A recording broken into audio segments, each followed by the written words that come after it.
Hello learners, welcome back. मैं हूं प्रतीक्षा और एक और चैप्टर की ओर बढ़ रहे हैं। कक्षा 7 की ये पुस्तक विज्ञान की पुस्तक है। बेसिक शिक्षा परिषद यानी कि SCERT के द्वारा गवर्नमेंट स्कूल में पढ़ाई जाती है। और यहाँ हम आज जो चैप्टर पढ़ने वाले हैं एक इम्पॉर्टेंट चैप्टर है, मोस्ट इम्पॉर्टेंट कह सकते हैं। जो चैप्टर है वह है भोजन, स्वास्थ्य व रोग। ये टॉपिक आपने सी टेट का सिलेबस हो या यूपी टेट का सिलेबस हो, सुपर टेट का सिलेबस हो, ये जो टॉपिक है आपने ज़रूर देखा होगा और इसमें से प्रश्न भी एक पूछ लिया जाता है। तो इसी के हिसाब से मैं कह रही हूँ कि ये इम्पॉर्टेंट चैप्टर है, तो बहुत ध्यान से इस वीडियो को ज़रूर देखना। और जो भी इम्पॉर्टेंट चीज़ें हैं वो मैं आपको बताती चली जाऊँगी।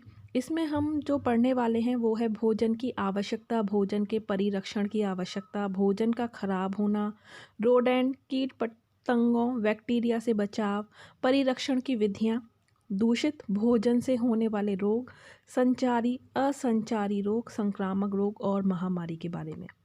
तो चलिए इम्पॉर्टेंट पॉइंट्स देख लेते हैं भोजन, स्वास्थ्य व रोग के। और वीडियो अच्छा लगे तो क्या करना है, लाइक करना है, शेयर करना है, ज़्यादा से ज़्यादा शेयर कीजिए जिससे कि चैनल को सपोर्ट मिले, हम भी मोटिवेट हों और आप लोगों तक इस तरह के वीडियो पहुंचते रहें।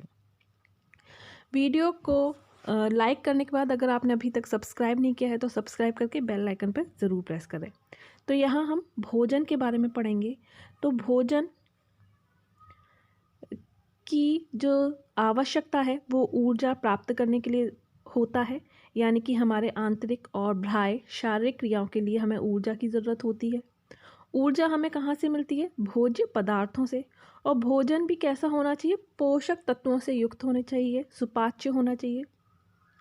ठीक है, तो भोजन के परिरक्षण की आवश्यकता क्यों पड़ती है? लर्नर्स, अगर आप सुपर टेट की तैयारी करना चाहते हैं तो आप अनअकैडमी के comprehensive batch course for super TET 2021 के साथ जुड़ सकते हैं। सुपर टेट के हर सब्जेक्ट जैसे maths and reasoning, science, computer, CDP, Hindi, Sanskrit, SST, EVS, GK, current affair और इंग्लिश, जितने भी सब्जेक्ट आपके सुपर टेट में पूछे जाते हैं उन सभी सब्जेक्ट पर फोकस किया जाएगा। हर एक टॉपिक को पढ़ाया जाएगा जो आपके सुपर टेट के लिए इम्पॉर्टेंट है।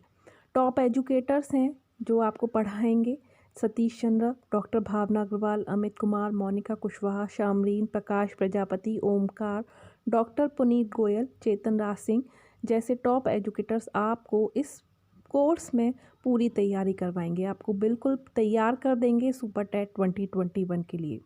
ये जो कोर्स है जनवरी 21 से स्टार्ट हो रहा है और जो कि मार्च 31 तक चलेगा। इस कोर्स को ज्वाइन करने के लिए आप एनरोल कर सकते हैं। डिस्क्रिप्शन में आपको लिंक दिया है, लिंक पर जाकर आप क्लिक करेंगे, वहाँ पर आप इस कोर्स को और आने वाले सुपर टेट के कोर्स को ज्वाइन कर पाएंगे। इसके लिए आपको मेरा रेफरल कोड जो है वो आपको यूज़ करना होगा। अगर आप किसी भी फ्री लाइव क्लास को, टेस्ट को, क्विज़ को ज्वाइन करना चाहते हैं तो वहाँ पर आपको अनलॉक कोड देना होता है। अगर आप सब्सक्रिप्शन लेते हैं तो आपको रेफरल कोड देना होता है जिसमें आपको लिखना होता है प्रतीक्षा टेट। जैसे ही आप प्रतीक्षा टेट लिखेंगे तो कोई भी फ्री लाइव क्लास अनलॉक हो जाएगी। जो सब्सक्रिप्शन है उसमें आपको 10% का डिस्काउंट मिल जाएगा। तो आपको क्या लिखना है? प्रतीक्षा टेट लिखना है। तो यहाँ आपको टेट प्लस सब्सक्रिप्शन का चार्जेस भी बताए हुए हैं। आप 1 month, 3 month, 6 month, 12 month, 24 months का सब्सक्रिप्शन ले सकते हैं। आपको हर एक कोर्स के लिए सब्सक्रिप्शन लेने की ज़रूरत नहीं पड़ेगी। अगर आप किसी एक कोर्स के लिए सब्सक्रिप्शन ले रहे हैं तो उस टाइम पीरियड में आने वाले जितने भी कोर्सेज़ हैं, जितने भी बैचेज़ हैं, उन सभी को आप पढ़ सकते हैं। बार बार आपको सब्सक्राइब नहीं करना होगा। तो ये भी फ़ायदा मिलता है आपको अनअकैडमी प्लस सब्सक्रिप्शन का। तो आप आज ही ज्वाइन कर सकते हैं अनअकैडमी लर्निंग ऐप। क्यों पढ़ती है? परिरक्षण क्या होता है? भोज्य पदार्थों को लंबे समय तक ताज़ा और सुरक्षित रखने की जो अनेक विधियां प्रचलन में हैं आजकल, उन्हीं विधियों को हम परिरक्षण कहते हैं। परिरक्षण विधियों के द्वारा भोज्य पदार्थों का वातावरण में उपस्थित सूक्ष्म जीवों के संक्रमण से बचाया जा सकता है। अतः हम कह सकते हैं कि पदार्थों को भविष्य में सुरक्षित रखने के लिए किए जाने वाले उपायों को भोज्य पदार्थों का परिरक्षण कहते हैं। इसके बाद भोज्य पदार्थ को खराब करने वाले मुख्य कारक कौन कौन से हैं, किन वजहों से ये परिरक्षण किया जाने लगा। इसके लिए भोज्य पदार्थ मुख्यतः जीवाणु, यीस्ट, फफूंद द्वारा आदि सूक्ष्म जीवों के कारण संक्रमित होते हैं। कीटों से भी भोज्य पदार्थ संक्रमित हो जाते हैं और यहाँ कुछ सूक्ष्म जीवों के बारे में बताया गया है। जैसे सबसे पहले हम पढ़ेंगे कवक के बारे में। जैसे आपने देखा होगा बहुत दिनों तक कोई रोटी या कुछ भी चीज़ रखी होती है तो उसमें सफ़ेद सफ़ेद रुई जैसी संरचना बन जाती है। ये क्या होता है? ये कवक होता है, जिसे हम सामान्य बोलचाल में क्या कहते हैं? फफूंद कहते हैं।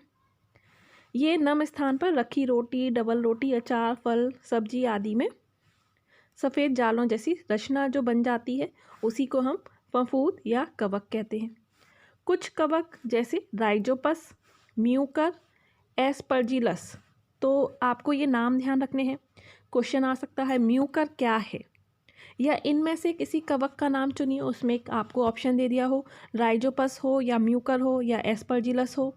तो अगर आपको ध्यान रहेगा कि ये क्या चीज़ है तो आप आसानी से इसका आंसर दे सकते हैं। जैसे म्यूकर क्या है? एक कवक है। एस्परजिलस क्या है? एक कवक है। राइजोपस क्या है? एक कवक है। ये कवक है। जीवाणु सर्वव्यापी हैं।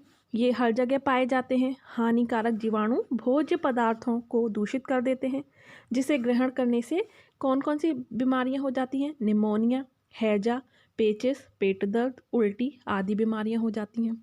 क्वेश्चन इस तरह से भी आ सकता है कि कौन सा रोग जीवाणुओं द्वारा होता है, तो उसमें ऑप्शन में कोई भी बीमारी हो सकती है। या फिर हैजा रोग किसके द्वारा होता है, तो आपको आंसर क्या देना है? जीवाणुओं के द्वारा। इसके बाद ईस्ट की बारी आती है कि ईस्ट क्या है? खमीर वायु में पाए जाने वाले एक कोशिक सूक्ष्म जीव होते हैं, जिन्हें वृद्धि के लिए नमी तथा उचित तापमान की आवश्यकता होती है। यीस्ट की क्रिया कार्बोहाइड्रेट्स युक्त पदार्थों पर होती है, जिसे वह किस में बदल देते हैं? अल्कोहल में बदल देते हैं, और पदार्थ में क्या आ जाता है? खट्टापन आ जाता है। ईस्ट का उपयोग हमारे लिए लाभदायक भी है। कुछ खाद्य पदार्थों में इसकी थोड़ी सी मात्रा डालकर 3-4 घंटे तक रखा जा सकता है और फिर खाद्य सामग्री तैयार की जाती है। जैसे डबल रोटी बनाने में, जलेबी बनाने में ईस्ट का प्रयोग होता है, पाव वगैरह बनाने में ईस्ट का प्रयोग होता है, ब्रेड बनाने में ईस्ट का प्रयोग होता है। रोडेंट कीट पतंगे क्या है? लंबे समय तक बंद बर्तनों में रखे विभिन्न अनाज जैसे गेहूं, चना, मटर का अवलोकन करेंगे तो आप देखेंगे कि अनाज में कुछ जंतु जैसे घुन लग गए हैं और उन्हें खाकर नष्ट कर रहे हैं। भोजन के परिरक्षण की विधियां कौन कौन सी हैं? किस तरह से भोजन को बचाया जा सकता है? सबसे पहला है सुखाना, निर्जलीकरण, जिसे कहते हैं निर्जलीकरण। यह साधारण और सर्वाधिक उपयोग की जाने वाली विधि है। धूप में भोज्य पदार्थों को सुखाने एक पुरानी तथा बहुत प्रचलित विधि है, और इस विधि में सूर्य की किरणों से प्राप्त ऊष्मा द्वारा भोज्य पदार्थों को सुखाया जाता है, जिससे जल की मात्रा वाष्पीकृत हो जाती है और सूक्ष्म जीवों के वृद्धि के अवसर कम हो जाते हैं, क्योंकि सूक्ष्म जीव अक्सर नमी वाले स्थानों पर ज़्यादा होते हैं, नमी चीज़ों पर ज़्यादा होते हैं। आजकल कृत्रिम विधियों द्वारा भी निर्जलीकरण किया जाता है। दूध का पाउडर बनाने के लिए दूध को निर्जलीकरण विधि से ही सुखाते हैं। लोहे के बड़े बड़े बेलनाकार अत्यंत गर्म बर्तन में दूध की पतली धार भेजी जाती है। ताप के कारण दूध में उपस्थित पानी वाष्पीकृत हो जाता है। दूध सूखकर पाउडर के रूप में परिवर्तित हो जाता है। इसके बाद जो दूसरी प्रक्रिया है वो है उबालना। उबालने से भी हम जीवाणुओं को नष्ट कर सकते हैं। उबालने की प्रक्रिया में अधिक तापमान के कारण कुछ हानिकारक जीवाणु नष्ट हो जाते हैं, इसलिए घरों में दूध को उपयोग के पूर्व उबाला जाता है। पीने के पानी को भी जीवाणु रहित करने के लिए उबाला जाता है। ठंडा करना, तो ठंडा करने के लिए हम फ्रीजिंग का इस्तेमाल करते हैं। जीवाणुओं से बचाने के लिए भोज्य पदार्थ 18 डिग्री सेल्सियस या इससे नीचे के ताप पर रखकर सुरक्षित रखे जाते हैं। प्रशीतन का हम आजकल यूज़ कर रहे हैं। जैसे घरों में हम रेफ्रिजरेटर का यूज़ करते हैं अपने खाने की चीज़ों को बचाने के लिए, जिससे कि वह ख़राब ना हो। रेफ्रिजरेटर में भोजन को 60 डिग्री सेल्सियस से 10 डिग्री सेल्सियस तापमान पर रखा जाता है और कम तापक्रम सूक्ष्मजीव, फफूंद, जीवाणु की वृद्धि को रोक देता है, जिससे भोज्य पदार्थ में उपस्थित पोषक तत्व तो खराब नहीं होते हैं। इसके बाद हिमीकरण से सुखाना। कस्टर्ड पाउडर, सूप, काफ़ी इसी विधि से संरक्षित किए जाते हैं हिमीकरण से। रासायनिक और अन्य पदार्थों का उपयोग। कुछ रासायनिक पदार्थ भी सूक्ष्म जीवों को उत्पन्न होने से रोकते हैं, जैसे sodium Meta bisulphide, potassium Meta bisulphide, sodium benzoate, सिरका आदि ऐसे ही रासायनिक पदार्थ हैं। इसके अतिरिक्त नमक, शक्कर, खाद्य तेल आदि का उपयोग भी भोज्य पदार्थों के संरक्षण में किया जाता है और अचार, मुरब्बा, जैम, जेली, टमाटर आदि इसी तरह से सुरक्षित रखे जाते हैं। डिब्बाबंद यानी कि कैनिंग। अनेक भोज्य पदार्थ जैसे मटर, अनानास आदि प्राकृतिक रूप में इस विधि से वायुरुद्ध डिब्बों में बंद करके संरक्षित किए जाते हैं। पौष्टिरीकरण द्वारा इस विधि में दूध को पहले आधा घंटा 63 डिग्री सेल्सियस पर या फिर 15 सेकंड के लिए 72 डिग्री सेल्सियस पर गर्म करते हैं। तो ये इम्पॉर्टेंट है, ये पहले भी एक बार क्वेश्चन में पूछा जा चुका है, एग्ज़ाम में पूछा जा चुका है एक क्वेश्चन, तो आप ध्यान रखें। इस विधि में दूध को पहले आधा घंटा 63 डिग्री सेल्सियस पर या फिर 15 सेकंड के लिए 72 डिग्री सेल्सियस पर गर्म करते हैं। उसके बाद तुरंत 10 डिग्री सेल्सियस तक ठंडा करके जीवाणु रहित पैकेट में बंद करके ठंडे स्थान में भंडारण कर लेते हैं। तो ये पौष्टिरीकरण है। जो पैकेट वाले जो मिल्क आते हैं वो पॉस्चराइज्ड होते हैं और इसी तरह से उनको गर्म करके रखा जाता है। तो भोजन की गुणवत्ता को बनाए रखने के यहाँ पर कुछ उपाय दे रखे हैं, तो आप वीडियो को पॉज करके एक बार पढ़ना चाहें तो आप पढ़ सकते हैं। कुछ और भी जानें। बाजार में मिलने वाले तैयार खाद्य पदार्थ जैसे नूडल्स, पिज़्ज़ा आदि संरक्षित रखने के लिए मिलाए गए रासायनिक पदार्थ स्वास्थ्य के लिए हानिकारक होते हैं। अतः हमें रासायनिक पदार्थों से संरक्षित खाद्य पदार्थ का उपयोग कम से कम यानी कि बहुत ज़रूरी है तभी करना चाहिए, ज़्यादा यूज़ में नहीं लाना चाहिए। खराब भोजन और दूषित जल से होने वाले रोग, यहाँ हम देखेंगे, ये इम्पॉर्टेंट टॉपिक है। जीवाणुओं द्वारा उत्पन्न रोग मुख्यतः कौन कौन से हैं? हैजा है, क्षय रोग है, टीबी जिसे हम कहते हैं, निमोनिया, टाइफाइड, डिप्थीरिया, आंत्रशोथ, सूजाक, पीलिया प्लेग, कुकर खांसी, कोढ़ तथा टिटनेस आदि ये सभी क्या हैं? जीवाणुओं द्वारा उत्पन्न होने वाले रोग हैं। जीवाणु हमारे भोजन के साथ शरीर में प्रविष्ट होकर तरह तरह के रोग उत्पन्न कर देते हैं और ऐसा भोजन खाने से कभी कभी मृत्यु भी हो सकती है। कवक हमारे भोजन यानी कि मुख्यतः मुरब्बे, अचार, रोटी, फल, अनाज आदि में होता है, तो हमारे भोजन को क्या कर देते हैं? खराब कर देते हैं। आपने देखा होगा चीज़ें गल जाती हैं और गंदी भी दिखती हैं। राइजोपस, म्यूकर, एस्परजिलस आदि कवक हमारे भोजन को खराब करते हैं और शरीर में प्रविष्ट होकर कई रोग उत्पन्न करते हैं।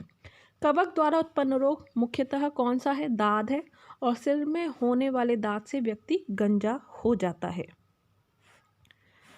खराब भोजन के अलावा दूषित जल का प्रयोग भी भिन्न भिन्न प्रकार के रोग उत्पन्न करता है। तो ये क्वेश्चन भी आया है कि दूषित जल से होने वाला रोग कौन सा है?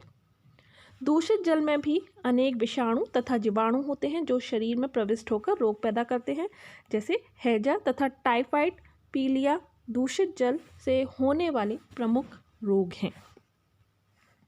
संचारी और अनसंचारी रोग क्या होते हैं? आप अगर हरे साग सब्जी नहीं खाएंगे तो आपके शरीर में विटामिन ए की कमी हो जाएगी और विटामिन ए की कमी से कौन सा रोग होता है? रतौंधी, जो कि आँखों में होता है, रतौंधी रोग, ये आप ध्यान रखें। संचारी रोग क्या होते हैं?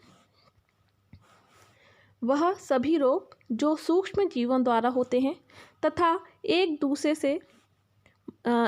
से दूसरे मनुष्य तक छुआछूत के कारण फैलते हैं, उन्हें संचारी रोग कहा जाता है। हैजा, चेचक, टीबी आदि क्या हैं? ये संचारी रोग हैं। ये सभी सूक्ष्म जीवों के द्वारा फैलते हैं जो किसी के माध्यम से फैलते हैं, मक्खी मच्छर के द्वारा, वायु जल के द्वारा एक स्थान से दूसरे स्थान तक पहुंच जाते हैं। ये क्या हैं? संचारी रोग होंगे। इसके विपरीत असंचारी रोग क्या होते हैं? ये रोग छुआछूत से एक दूसरे व्यक्ति में नहीं फैलते हैं, इन्हें असंचारी रोग कहते हैं। जैसे कैल्शियम की कमी के कारण जोड़ों में दर्द की समस्या, शरीर में खून की कमी से एनीमिया रोग, तो ये सभी क्या है? असंचारी रोग हैं जो एक दूसरे से नहीं फैल रहे हैं। एलर्जी, उच्च रक्तचाप, कैंसर, डायबिटीज़ सभी क्या हैं? असंचारी रोग हैं। तो यहाँ पर संक्रामक रोग है। संक्रामक रोग क्या होते हैं? संचारी रोग ही संक्रामक रोग होते हैं। सभी संक्रामक रोग रोगाणुओं या जीवाणुओं द्वारा स्वस्थ शरीर में प्रवेश करने के परिणाम स्वरूप ही होते हैं। ये रोगाणु स्वस्थ व्यक्ति के शरीर में किसी प्रकार प्रवेश करते हैं और इनका संक्रमण किस प्रकार होता है? संक्रामक रोग वायु, जल, प्रत्यक्ष संपर्क तथा रक्त के माध्यम से फैल जाते हैं। तो यहाँ पर कुछ संक्रामक रोग हैं, किसकी वजह से ये रोग होते हैं, फैलने का क्या माध्यम है, क्या क्या लक्षण और बचाव के उपाय यहाँ पर दे रखे हैं। तो इम्पॉर्टेंट है, जिन्हें अब हम पढ़ेंगे एक एक करके। तो सबसे पहले हम जुकाम के बारे में बात करेंगे। ये जो जुकाम है ये राइनो वायरस के कारण होता है। ये आप ध्यान रखिए, कौन सा रोग किस रोगाणुओं की वजह से हो रहा है? ये वायरस की वजह से हो रहा है।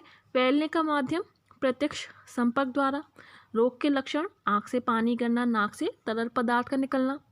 और बचाव के उपाय क्या है? जल की कमी से बचना चाहिए, यानी कि जल की कमी नहीं होनी चाहिए। दूसरा जो रोग है चेचक, ये बेरियोला वायरस के कारण होता है। माध्यम वायु द्वारा फैलता है। सिर व कमर में दर्द, शरीर पर लाल के रंग के दाने निकलना और तेज बुखार। चेचक का टीका अवश्य लगवाना चाहिए। रोगी को अलग रखना चाहिए। रोगी के बिस्तर पर नीम की पत्तियां रखनी चाहिए। इन्फ्लुएंजा रोग जो होता है, इन्फ्लुएंजा वायरस के द्वारा फैलता है, वायु द्वारा फैलता है। इसके जो लक्षण है वो है कफ, चक्कर आना, ठंड के साथ बुखार, त्वचा का नीला पड़ना और मांसपेशियों में दर्द। ठंडा और बासी खाने से परहेज करना चाहिए। गर्म पानी का सेवन करना चाहिए और रोग प्रतिरोधक क्षमता बढ़ाने वाले भोज्य पदार्थों का सेवन करना चाहिए। पोलियो वायरस के द्वारा होता है। भोजन और जल द्वारा ये फैलता है और इसका वाहक यानी कि जो संचारक है वो मक्खियाँ हैं। मक्खियों की वजह से भी पोलियो फैलता है। आगे हम बात करेंगे मलेरिया की। मलेरिया जो होता है वो प्लाज्मोडियम मादा मच्छर यानी कि एनाफिलिस मच्छर के द्वारा फैलता है, जो कि प्लाज्मोडियम वायरस को हमारी बॉडी के अंदर भेज देता है। रक्त के द्वारा ये हमारी बॉडी के अंदर चला जाता है। तो ये इसमें तीव्र ज्वर, सिर दर्द, बदन, ये सब चीज़ें होती हैं। मच्छरदानी का प्रयोग करना चाहिए और कीटनाशकों का छिड़काव करना चाहिए मलेरिया से बचने के लिए। देन डेंगू या डेंगू हड्डी तोड़ बुखार भी इसको कहते हैं। ये डेंगू वायरस से होता है। इसका जो वाहक है किसके द्वारा? ये एंडीज इजिप्टी मच्छर के द्वारा फैलता है। रक्त द्वारा हमारे शरीर में ये पहुंच जाता है। इसमें आप देख सकते हैं ठंड लगने के बाद बुखार 5-7 दिन तक रहता है और आपकी जो प्लेटलेट्स हैं वो डाउन हो जाती हैं। चिकनगुनिया क्या है? चिकनगुनिया आर्बो वायरस के द्वारा फैलता है। इसका वाहक भी एडीज इजिप्टी मच्छर है जो कि डेंगू का है और ये रक्त के द्वारा ही हमारे शरीर में पहुंच जाता है। पेचिस एंट अमीबा, हिस्टोलिटिका अमीबा बेसिलस जीवाणु के द्वारा हो रहा है। ये आप देखिए पेचिस जो है वो जीवाणु के द्वारा होता है। भोजन जल द्वारा, वाहक क्या है इसकी? मक्खियाँ हैं। मक्खियाँ इस वायरस को लाती हैं, भोजन पर बैठती हैं, जल पर बैठती हैं और अब उसका हम सेवन करते हैं, जिससे पेचिस रोग हो सकता है। पाचन तंत्र संबंधी रोग, बार बार दस्त होना, ये सभी इसके लक्षण हैं पेचिस के। तो आप ध्यान रखें कौन सा वायरस है, कौन सा जीवाणु है? एंटमीबा, स्टोलिटिका अमीबा और बेसिलस जीवाणु। प्लेग जो है, प्लेग किसके कारण होता है? पॉस्चुरेला पेस्टिस जीवाणु के द्वारा होता है प्लेग। तो ये आप ध्यान रखें प्लेग किसके द्वारा होता है, ये भी क्वेश्चन आ सकता है। तो जीवाणुओं के द्वारा होता है। कौन से जीवाणु है? पास्चुरेला पेस्टिस है और ये पिस्सुओं और चूहों के माध्यम से फैलता है। देन अतिसार डायरिया, डायरिया जीवाणु से फैलता है। दूषित जल और भोजन के माध्यम से ये फैलता है। हैजा जो है ब्रिब्रियो कॉलेरी जीवाणु यानी कि बैक्टीरिया के द्वारा फैलता है। दूषित जल के माध्यम से ये फैलता है। तो जीवाणु से फैलने वाला रोग हैजा है। प्लेग है, पेचिस है, ये आप ध्यान रख सकते हैं। हैजा आपको बता दिया। फिर है जापानी मस्तिष्क ज्वर, एक्यूट इंसेफेलाइटिस सिंड्रोम। ये विषाणु, जीवाणु, कवक जो स्पाइरोकेट्स होते हैं, जो विषाणु भी हो सकते हैं, जीवाणु भी हो सकते हैं और कवक के द्वारा भी फैल सकता है। ये मच्छर और पानी के द्वारा हमारे शरीर में जाता है। तो संक्रामक रोगों से बचाव का सर्वोत्तम उपाय है संबंधित रोगाणुओं को नष्ट करना। रोगाणुओं को नष्ट करने की प्रक्रिया को निसंक्रमण कहते हैं। निसंक्रमण में प्रयुक्त पदार्थों को निसंक्रमण पदार्थ कहते हैं, जैसे फिनाइल, कार्बोलेट एसिड, चूना, डीडीटी, क्लोरीन आदि। महामारी क्या होती है, और ये अब आप देखेंगे कि जो संक्रामक रोग होते हैं वो वायु, जल और संपर्क द्वारा रोगी व्यक्ति से स्वस्थ व्यक्ति में पहुंच जाते हैं। यदि संक्रामक रोग से पीड़ित व्यक्ति अपने शहर से किसी दूसरे शहर या देश चला जाए तो वहां पर भी ये फैलते चले जाते हैं, यानी कि एक क्षेत्र से दूसरे क्षेत्र में पहुंच जाते हैं। अपने साथ रोगाणुओं को भी ले जाता है जो वायु, जल, भोजन और संपर्क के माध्यम से स्वस्थ व्यक्ति में पहुंच जाते हैं और इस तरह से संक्रामक रोग का प्रसार क्षेत्र बढ़ जाता है। यदि समय रहते बचाव के उपाय नहीं किए जाते तो स्थिति अत्यंत गंभीर हो जाती है, भयावह हो जाती है और इस अवस्था को महामारी कहते हैं।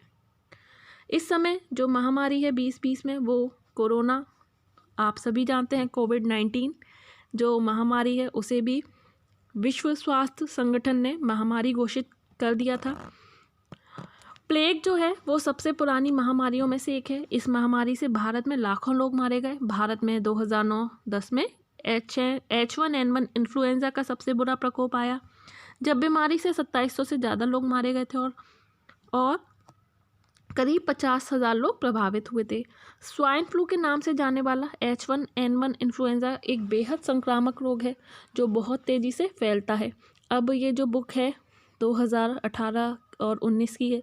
अब जो नया जो बुक आएंगी 2020 के बाद की, यानी कि जो सिलेबस में थोड़ा सा बदलाव किया जाएगा तो उसमें कोविड-19 का भी जिक्र होगा जो कि महामारी ही घोषित की जा चुकी है। तो कोविड-19 से संबंधित भी क्वेश्चन आ सकते हैं, उसके लिए भी अलग से एक वीडियो बनाया जाएगा।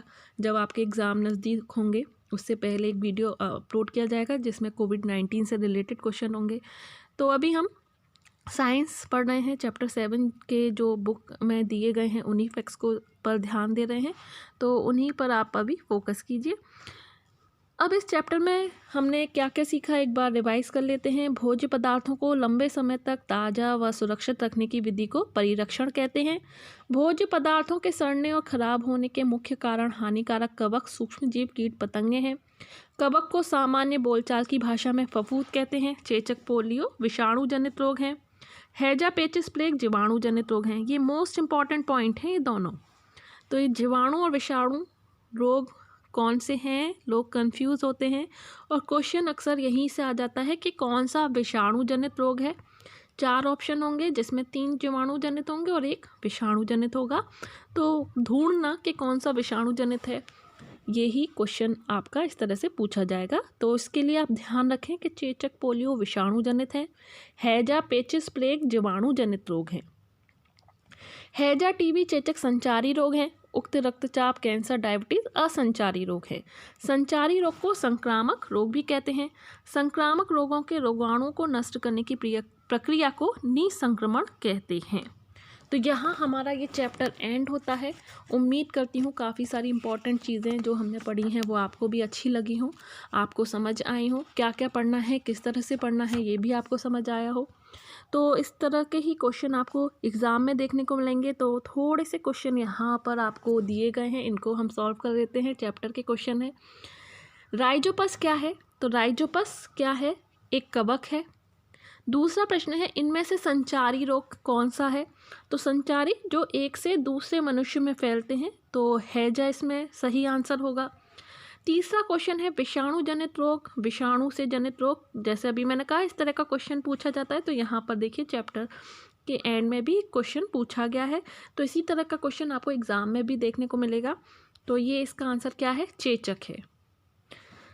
प्लेग रोग फैलता है, तो यहाँ पर प्लेग रोग जो फैलता है ये आपको ऑप्शन दे रखे हैं, तो इसमें से कोई भी ऑप्शन सही नहीं है। तो इसका आंसर क्या है? इनमें से कोई नहीं, क्योंकि जो प्लेग रोग है वो पॉस्चुरेला पेस्टिस जीवाणु के द्वारा फैलता है। ये अभी हमने लिस्ट जो थी उसमें पढ़ा था। इसके बाद यहाँ पर ये क्वेश्चन हो चुके हैं। इसके बाद यहाँ पर कुछ सही गलत हैं, इनको भी हम देख लेते हैं क्योंकि ये इम्पॉर्टेंट चैप्टर है। डिब्बाबंद भोज्य पदार्थों का अत्यधिक सेवन नहीं करना चाहिए, इसका जो आंसर है वो बिल्कुल सही है। प्लेग संक्रामक रोग नहीं है, तो प्लेग एक संक्रामक रोग है, तो ये गलत होगा। पौष्टिरीकरण एक परिरक्षण विधि है, तो ये बिल्कुल सही है। असंचारी रोग वायु द्वारा फैलता है, तो असंचारी रोग फैलता नहीं है, तो ये तो अपना अंदरूनी ही रोग होते हैं जो दूसरे तक नहीं पहुंचते हैं। दांत कवक के कारण होता है, तो ये भी बिल्कुल सही है। इसके बाद डायरिया डैश है, तो डायरिया को अतिसार भी कहा जाता है। डायरिया को अतिसार भी कहा जाता है। म्यूकर क्या है? म्यूकर जैसा कि मैंने जब पढ़ रहे थे तभी बताया था कि म्यूकर एक कवक है, इस तरह से प्रश्न आ सकता है। फिनाइल डीडीटी क्लोरीन क्या है? कीटनाशक पदार्थ हैं। ब्रिबियो कॉलेरी एक क्या है? जीवाणु है। ब्रिबियो कॉलेरी एक जीवाणु है। कैंसर कैसा रोग है? असंचारी रोग है। यहाँ पर सही मिलान है, तो यहाँ पर एक तरफ आप देखेंगे बीमारियों के नाम है और दूसरी तरफ वायरस के नाम है। तो प्लेग जो है वो किससे फैलता है? जैसा कि मैंने अभी ऑब्जेक्टिव क्वेश्चन कर रहे थे तो बताया पॉस्चुरेला पेस्टिस के द्वारा। हैजा जो है वो किसके द्वारा फैलता है? हैजा फैलता है ब्रिबियो कॉलेरी के द्वारा। पोलियो वायरस के द्वारा फैलता है। पेचिस एंट अमीबा के द्वारा, और चेचक बेरियोला वायरस के द्वारा फैलता है। तो इसी के साथ ये हमारा चैप्टर एंड होता है और इम्पॉर्टेंट पॉइंट्स, इम्पॉर्टेंट क्वेश्चन हमने किए। अभी के लिए इतना ही। वीडियो अच्छा लगे तो लाइक एंड शेयर ज़रूर कीजिएगा। सब्सक्राइब नहीं किया तो सब्सक्राइब करके बेल आइकन पर प्रेस करना मत भूलिएगा, जिससे कि इम्पॉर्टेंट वीडियो, इम्पॉर्टेंट न्यूज़ आप तक पहुंचती रहे। कोई डाउट है तो कमेंट में पूछिए। अभी के लिए इतना ही। Bye bye, take care and thanks for watching.